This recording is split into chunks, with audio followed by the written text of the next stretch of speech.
Breaking news చూస్తున్నాం. ఉమ్మడి వరంగల్ జిల్లా పాలిటిక్స్ మరోసారి హాట్ టాపిక్ గా మారాయి. మాజీ మంత్రి ఎర్రబెల్లి దయాకర్ రావుపై హాట్ కామెంట్స్ చేశారు స్టేషన్ గన్పూర్ ఎమ్మెల్యే కడియం శ్రీహరి. కాంగ్రెస్ పార్టీలోకి వచ్చేందుకు ఎర్రబెల్లి దయాకర్ రావు ప్రయత్నాలు చేశారని ఆరోపించారు. అదే ఎర్రబెల్లి చరిత్ర తెలిసే కాబట్టి ముఖ్యమంత్రి రేవంత్ రెడ్డి పార్టీలోకి తీసుకోలేదన్నారు కడియం. బీఆర్ఎస్ నేతల కామెంట్స్ పై ఘాటు వ్యాఖ్యలు చేశారు ఎమ్మెల్యే కడియం శ్రీహరి.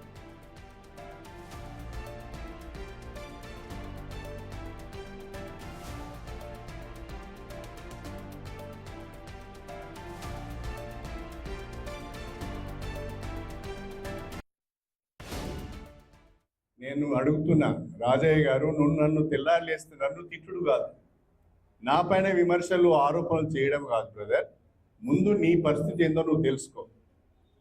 ఒక్కసారి కేసీఆర్ గారి ద్వారా మా స్టేషన్ గన్పూర్ నియోజకవర్గ ఇన్ఛార్జ్ రాజయ్య గారే భవిష్యత్తులో కూడా మేము టికెట్ ఇచ్చేది రాజయ్యకే అని ఒక పత్రికా ప్రకటన, ఒక స్టేట్మెంట్ ఇప్పించుకుంటే నువ్వు బతుకుతావు తప్ప, లేకుంటే ఈ ముగ్గురు కలిసి నేను రాజకీయంగా పొందబెట్టే ప్రయత్నం చేస్తున్నారని చెప్పి కూడా నేను ఈ సందర్భంగా తెలియజేస్తున్నాను. నిన్ను వాళ్ళు ఉద్ధరించడానికి రాలే, నిన్ను పొందబెట్టడానికి వచ్చిండు. నీ చేతగాని తనాన్ని పార్టీకి చెప్పడానికి వచ్చిండు. నువ్వు పనికిరావు, నువ్వు వెదవవు, నువ్వు సన్నాసివి, నువ్వు దద్దమ్మవు అని చెప్పడానికి మాత్రమే వచ్చారు రాజయ్య. ఇది గుర్తుపెట్టుకో అని చెప్పి నేను ఈ సందర్భంగా తెలియజేస్తాను. ఇక నిన్న మాట్లాడిన ఒక్కొక్కరు ఒక్కొక్క రకంగా మాట్లాడుతున్నారు. మంత్రిగా పనిచేసిన ఎర్రబెల్లి దయాకర్ రావు సభ్యత సంస్కారం లేకుండా మాట్లాడుతున్నాడు. కడియం శ్రీహరికి సిగ్గు లేదని, కడియం శ్రీహరికి పాపాత్ముడని మాట్లాడుతున్నాడు. నిజమే, నాకన్నా కాస్తో కూస్తో సిగ్గుంది, కానీ నీకు అసలే సిగ్గు లేదని నా అభిప్రాయం. ఈ చెవిటోనికి ఎట్లా చెప్పాలో కూడా నాకు అర్థమవుతలేదు. మనమరాలు వయస్సున్న అమ్మాయి చేతిలో ఘోరంగా ఓడిపోయి, అది కూడా 54-55 వేల ఓట్ల తేడాతో ఓడిపోతే ఈ చెవిటోంది చిన్న మెదడు చిట్లిపోయింది. కాబట్టి ఏం మాట్లాడుతున్నాడో అర్థమవుతుంది. నువ్వు సభ్యతగా మాట్లాడితే నేను సభ్యతగా మాట్లాడతాను. నీవు ఆనాడు తెలుగుదేశంలో ఉండి, నేను ఆనాడు తెలుగుదేశంకు రాజీనామా చేసి తెలంగాణ ఉద్యమంలోకి వచ్చినప్పుడు నువ్వు నాకు వ్యతిరేకంగా ఇష్టం వచ్చిన రీతిలో మాట్లాడినావు. కానీ నువ్వేం చేసినావు? తెలుగుదేశాన్ని హోల్సేల్గా కేసీఆర్కు అమ్మిన చరిత్ర, నీచ చరిత్ర నీది. ఎమ్మెల్యేలకు డబ్బులు ఇప్పించి హోల్సేల్గా టీడీపీ ఎమ్మెల్యేలందరినీ కేసీఆర్కు అమ్మిన చరిత్ర నీది. నేను ఆ పని చేయలే, ఆ రకంగా నేను మోసం చేయలే. నేను బీఆర్ఎస్లోకి వచ్చినప్పుడు తిట్టావు, కానీ తర్వాత నువ్వు కూడా బీఆర్ఎస్లోకి వచ్చావు. మొన్న కాంగ్రెస్ పార్టీ గెలిచిన తర్వాత కూడా నువ్వు కాంగ్రెస్ పార్టీలోకి రావాలని ప్రయత్నం చేసినావు.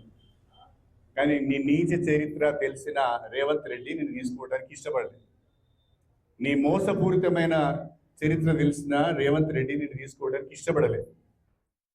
ఇటీవలే కడియం శ్రీహరిపై మండిపడ్డారు మాజీ మంత్రి ఎర్రబెల్లి దయాకర్ రావు. ఏ పార్టీ అధికారంలో ఉంటే అక్కడికి వెళ్తారని ఆరోపించారు. దమ్ముంటే కాంగ్రెస్ పార్టీలో ఉన్నానని కడియం శ్రీహరి చెప్పాలని సవాల్ విసిరారు ఎర్రబెల్లి. మా స్టేషన్ గన్పూర్ ఏది అధికారం వస్తే అలా రైలు ఉరుకుతాడా అంటే ఇక మళ్ళీ అంటాడు.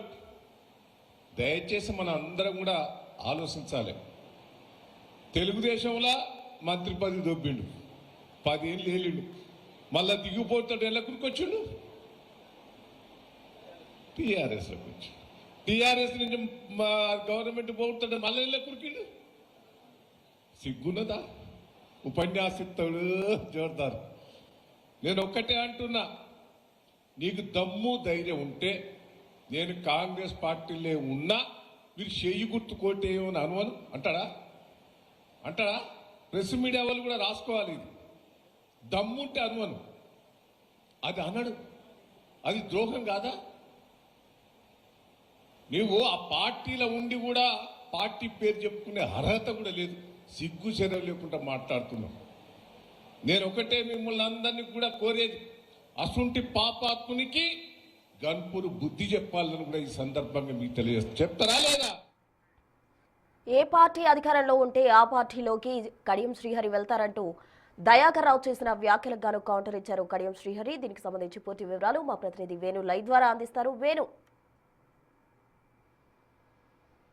ప్రస్తుతం ఇన్ని రోజులు స్టేషన్ గన్పూర్ నియోజకవర్గంలో రాజయ్య వర్సెస్ కడియం శ్రీహరిగా పొలిటికల్ ఫైట్ ఉండేది. కానీ మున్సిపల్ ఎన్నికల నేపథ్యం లోపల గన్పూర్ మున్సిపాలిటీ గెలిపించుకునేందుకు ఇన్ఛార్జీలుగా ఎమ్మెల్యే పల్లా రాజశేఖరరెడ్డి, ఎమ్మెల్సీ పోచంపల్లి, మాజీ మంత్రి ఎర్రబెల్లి ముగ్గురు ఇన్ఛార్జీలుగా నియమించబడ్డారు. వీళ్ళు నిన్న కార్యకర్తల సమావేశం ఏర్పడేది. అందులో ఎర్రబెల్లి మాట్లాడుతూ కడియం శ్రీహరి ఏ పార్టీ అధికారంలోకి వస్తే ఆ పార్టీలోకి వెళ్తాడు, తనను ఓడించి తనకు బుద్ధి చెప్పాలంటూ ఒక ఘాటు వ్యాఖ్యలు చేశారు. దీనికి స్పందిస్తూ కౌంటర్ ఇచ్చినటువంటి కడియం శ్రీహరి, మాజీ మంత్రి ఎర్రబెల్లి 2023 ఎన్నికల్లో ఓడిపోయిన తర్వాత తాను కాంగ్రెస్ పార్టీలోకి వచ్చేందుకు ప్రయత్నాలు చేశారు, తాను నీచుడు కాబట్టే రేవంత్ రెడ్డి తనను పార్టీలోకి రానివ్వలేదంటూ చేసిన కామెంట్స్ ఇప్పుడు ఉమ్మడి వరంగల్ జిల్లా వ్యాప్తంగా హాట్ టాపిక్ గా మారాయి. 2023 డిసెంబర్ ఓడిన తర్వాత నుంచి దాదాపు 1 ఇయర్ పాటు మాజీ మంత్రి ఎర్రబెల్లి పొలిటికల్ కొంత సైలెంట్ అయ్యారు.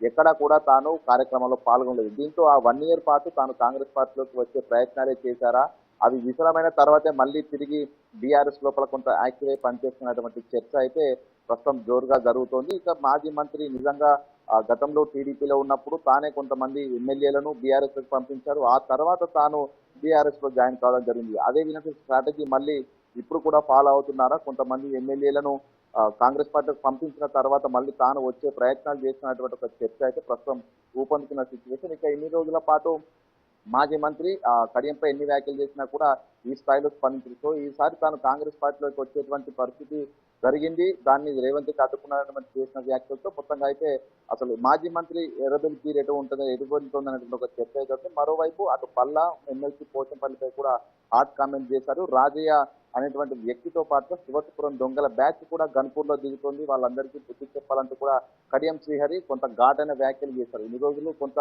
సౌమ్యంగా మాట్లాడిన కడియం ఈసారి పూర్తి స్థాయిలో అటు ఎమ్మెల్యే, ఎమ్మెల్సీ, మాజీ మంత్రులపై విరుచుకుపడము, అదేవిధంగా మాజీ మంత్రి ఎర్రబెల్లికి సంబంధించిన పొలిటికల్ టర్నులపై కూడా ఆయన ఈ రోజున బహిరంగ మాట్లాడిన తీరు చూస్తుంటే మాత్రం పూర్తిగా వరంగల్ జిల్లా వ్యాప్తంగా ఉన్నటువంటి బీఆర్ఎస్ శ్రేణులు నిజంగా ఎంతమంది కాంగ్రెస్ లోకి రాబోతున్నటువంటి కొత్త చర్చకైతే దారి తీసింది. ఇక దీంతో మున్సిపల్ ఎన్నికల లోపల కూడా కడియం వర్సెస్ ఉమ్మడి వరంగల్ జిల్లాకు చెందినటువంటి బీఆర్ఎస్ నేతలు అనే విధంగా ప్రస్తుతం పొలిటికల్ స్ట్రాటజీలు అయితే నడుస్తున్నాయి. సో దీంతో కడియం కూడా దీన్ని ఛాలెంజింగ్ గా తీసుకున్నారు. మున్సిపాలిటీని గెలిపించుకుని బుద్ధి చెప్తానంటూ కడియం ఛాలెంజ్ తీసుకుంటే అసలు గన్పూర్ లో ఈసారి కడియంను ఓడించి తీరుతామంటూ కూడా అటు మాజీ మంత్రులు, ఎమ్మెల్యేలు, ఎమ్మెల్సీలు కూడా చెప్తున్న ప్రస్తుతం మొత్తంగా ఈ పొలిటికల్ ఫైట్ ఎక్కడికి దారి చర్చ అయితే జరుగుతా ఉంది.